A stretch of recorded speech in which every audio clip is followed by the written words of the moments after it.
Can you see it down there? Pretty well hidden, that's the point. Right there. It's updeekrelaxshacks.com. I'm going to try to film this as I walk down the hill without killing myself. It's pretty steep here. I've been going up and down the hill a couple times last few minutes, so I'm a little bit out of breath too.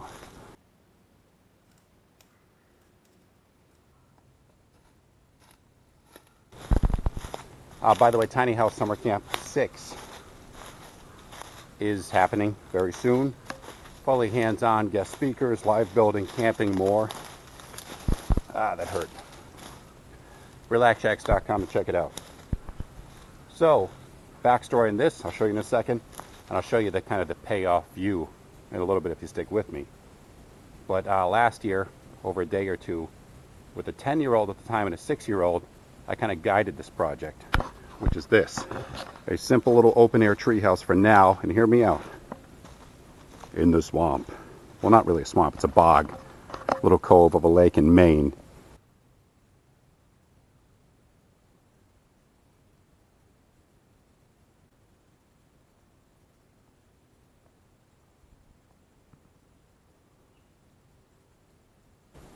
These are the kind of biggest, best trees we could find after scouting out some areas.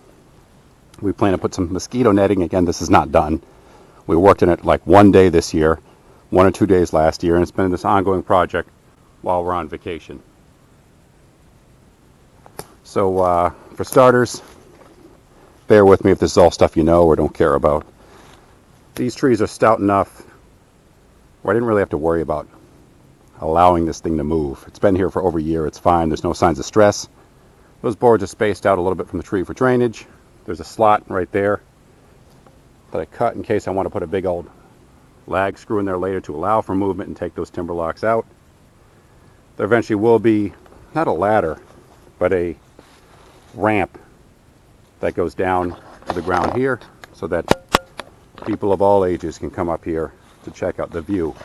The ceiling or the roof here, by the way, let me show you here. Kind of neat. Overkill in the materials we used, but they were cheap up here, so that's why we went with that. And easier to haul and build in place. If I fall, at least it'll be on film, and maybe more people will watch it to laugh at me. Here's the view. So again, mosquito netting's planned at some point, like a wall of it. We're going to have a door behind me. We're going to fill in the eaves and all that. But what I love about this is you're kind of secluded and private, yet you have this vista here. I'll show you right now. Just a simple tree house. I think it's like $300 in materials, if that. So these branches are the ones we left. We try to leave as much as we could for privacy. So we'll get a bunch of kayakers and canoers coming through here to fish, and they never seem to look this way or notice that this thing is here. Intentionally, it's painted natural colors, green, browns. You can't see them here on the outside. The only giveaway is this Tuftex polycarbonate, which I put in for natural light, because it is dark here down in this bog. But the stuff's very durable. The branches we did cut down, we reused. And this railing here, which isn't done, we're going to put a bunch of different natural balusters here over time. Maybe a big, thick board that comes across, where you can put your Meister Brow, or if it's a kid, your Juicy Juice, whatever there, as you hang out, read a book, and hopefully not get eaten alive by insects. Here's the strange thing. If you look down, we're about 11 feet in the air.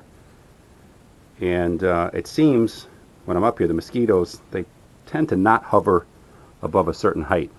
So you really don't get bothered by them up here. But putting the mosquito netting is going to be smart because, just in case you don't want to become the next inadvertent blood donor. This is like an I-beam we built out of wood to achieve a cheater pitch. These areas going to be filled in later. Like I said, where time and money allows. More so where attention span allows. And it's all panelized too. So this is like a 4x8 piece we built up the hill on flat terrain where it's easier. This as well. This is T111. I hate that stuff, but it was cheap and we had it. Even worse is this bloat board, I call it, the Chips Ahoy of wood. You know how you take a Chips Ahoy cookie, you dunk it, and it instantly turns to mush, disintegrates, falls apart? OSB, chipboard, fiberboard, crap board as I call it. It's kind of the same thing, but we had the stuff. We had two boards we wanted to use that were taking up space at this camp up in Maine nearby. So I put them to use. I coat them with like 2 or 3 coats of paint, and this has been here a year through the winter, open air, and it has lasted so far. It is not gorgeous though. I hate it. So maybe over time, if I put like 42 coats of paint, it will start to hide it and level things out. Again, the view there though, this is the whole point of building this here. Get to see some great birds, some wildlife through here. Once in a while you see some turtles swimming, fish jumping. Kind of neat. Let me turn around. Again, the roof. I put the ice and water shield as a temporary roof on now. Through the last year we just had to tarp tie down. You can see where some water got through here, which bums me out, but that's what you get for not really finishing things for lack of time. And it made some stains. Not horrible. The rest of the roof ceiling is fine. And this tongue and groove was so cheap up here in Maine, so that's why we used it instead of plywood. Door opening is, excuse the fisheye look here. Those studs are not actually curved.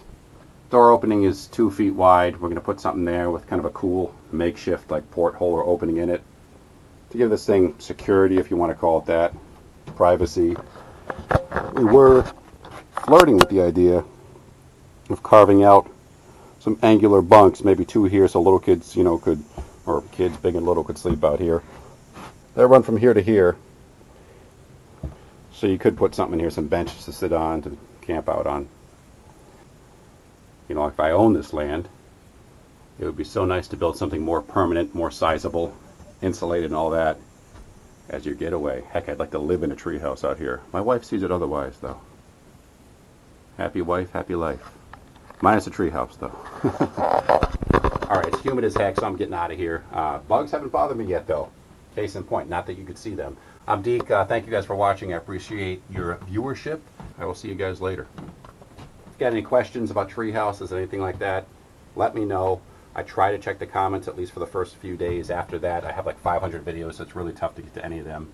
And just, leave some comments below. I'm sure some of you will disagree in the way I design or build things. That's fine. That's cool. I might disagree with the way you do things. That's what it's all about. We're all different, man. Long filibuster here. Thanks for watching, though. We'll see you around. Take care.